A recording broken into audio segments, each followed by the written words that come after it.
Hey everybody, this is a quick epilogue video to Moirai. I don't know if any other Let's Players have done this with the game, but I received an email earlier.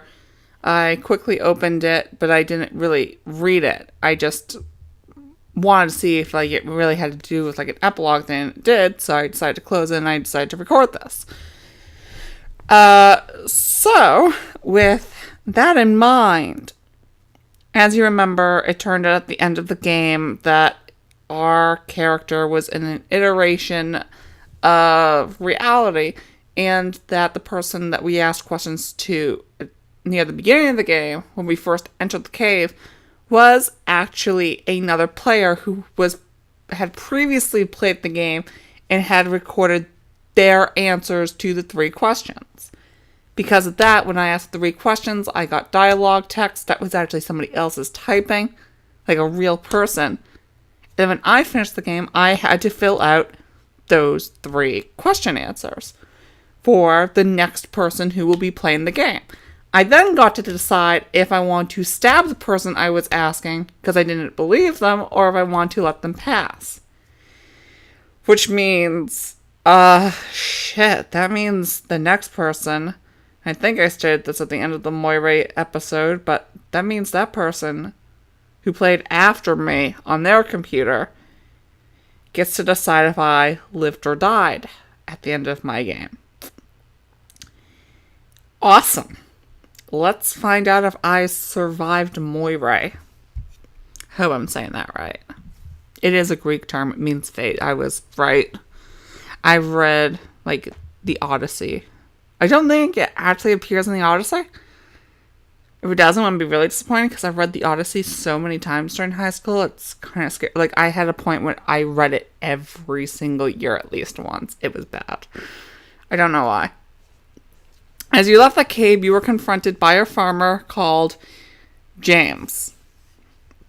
So I know the person who played after me was named James, or at least called his character James.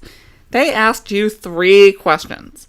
The first question that was asked was, why do you have blood on your overalls? To which you responded, Julie spat blood onto me. She's trying to kill herself to be with her husband and child. We need to get her help. The second question that was asked was, why do you have a knife? To which you responded, the man in the cave at the front of the cave gave it to me. He gave another one to another person earlier. The third question that was asked was, I heard moans. What have you done? To which you responded, I did nothing. She's trying to kill herself. See for yourself. I'm going to get help. After hearing your answers, James decided to let you pass. Thank you, James. I don't know who you are. I don't know if you'll be watching this, but thank you. Thank you for thinking about me. Thank you for saving my life. Hopefully we can save Julia's. Or if and when this experience ends, if the digital Julia dies, hopefully we'll all get a second epilogue email saying whether or not Julia survived or if she's going to a better place. This seems appropriate as you let the previous farmer, which I'm going to have to censor now because we don't want people's emails getting out. I'm sorry to that person. Walked past despite being covered in blood. And that draws an end to your involvement in this story. Thank you for playing. This was definitely one of the more interesting games I've ever played. I don't really want to call this an ARG, but this counts as an ARG, I feel, because it's not just a video game. It's a video game that added on another layer by being part email and a sort of social network interface. And I think that's really interesting because I personally haven't seen anything else like this before.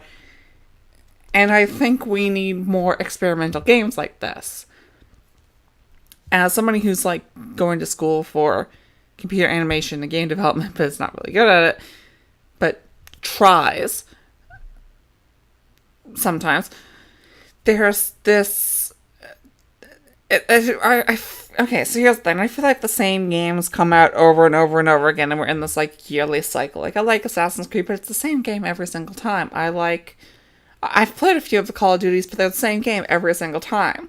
I know that if Alan Wake 2 comes out, it will probably just be Alan Wake, or Alan Wake American Nightmare, because they played the exact same way. There were no real differences besides the words appeared more, but the words appeared at the end of Alan Wake and in the 2 DLCs. So the problem is, we need stuff that's different.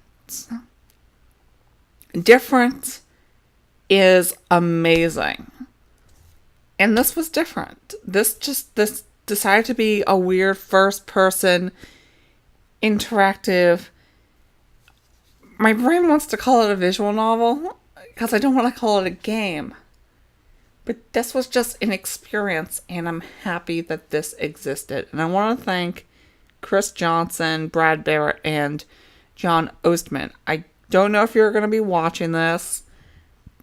I don't know if this goes on deaf ears, but you three are amazing. And I hope to hear back and see what you guys come up with next. And also, I can't wait to see what others create after being inspired by this. So, with that in mind, this has been the Moirai epilogue. I still hope I'm saying that right.